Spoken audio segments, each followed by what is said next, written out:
The one they call the Baba Yaga. How do I start doing what you do?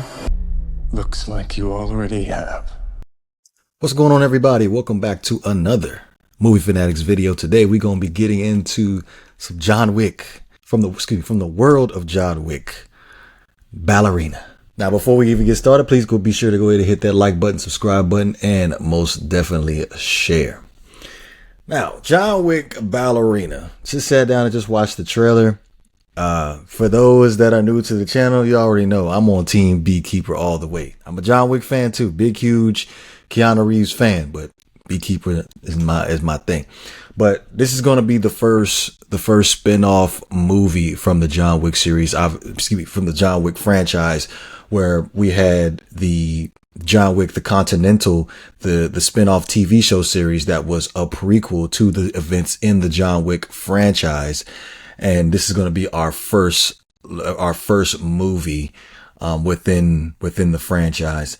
Now, this movie Ballerina takes place in between John Wick 3 Parabellum and John Wick 4, the latest movie, John Wick 4.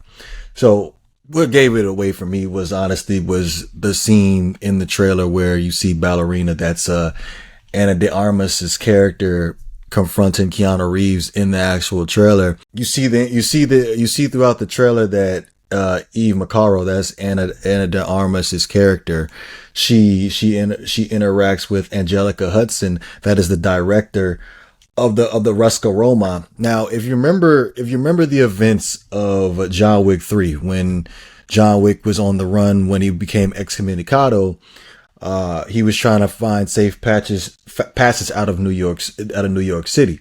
So he sought the help of the director, that's Angelica Hudson's character. She was the head of the Ruska Roma crime syndicate, and he wanted safe passes to Casablanca.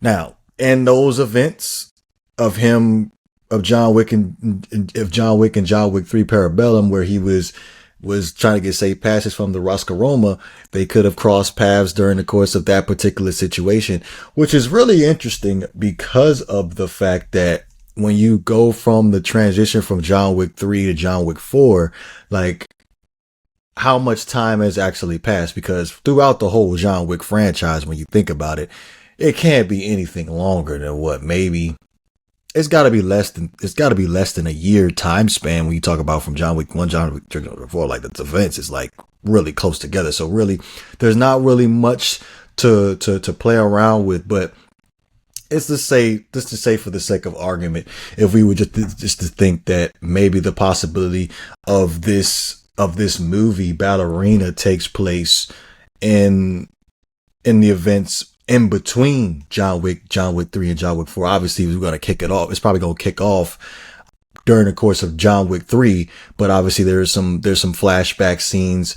Obviously, the origin story, how Eve Macaro ends up becoming an assassin by us revisiting some other characters in the John Wick franchise, like Ian McShane's Winston's character.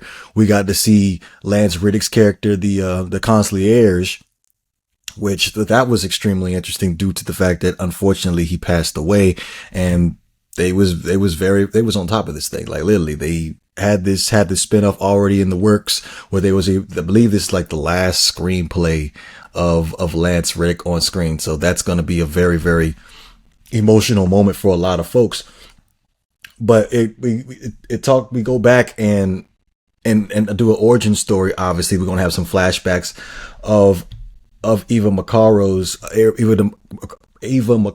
character, with the concept being obviously her family was murdered by some unknown syndicate that we don't exactly know yet. And I'm assuming throughout the course of this trailer, I'm thinking she has the role model of John Wick, the Baba Yaga. She wants to end up being just like him. And obviously there's going to be some character development with Eva Macaro, but it's definitely going to be interesting. And I'm gonna be completely honest with you. I'm looking forward to this movie because of the fact that what else could you possibly do it had me thinking, what else could you possibly do with this John Wick franchise? To be honest with you, the Continental, I felt like that really wasn't my cup of tea. I'm not a big, huge prequel guy, but something that comes so close in between like the events of 3 and 4, because that's a lot. Like, again, the time span of what could possibly happen, because my man fell off the building in 3 and then we transitioned to 4. And remember, he got shot multiple times. Like, my man really fell off a building. So that takes a lot of recovery time. So I'm assuming that Ballerina, with her story tying into John Wick, there's definitely going to be some interesting things to uncover throughout this movie situation. But let me know what you guys think. You know what it is. If you enjoy the content, please don't forget to hit that like and subscribe button. This is the Movie Fanatics. We're out of here, man.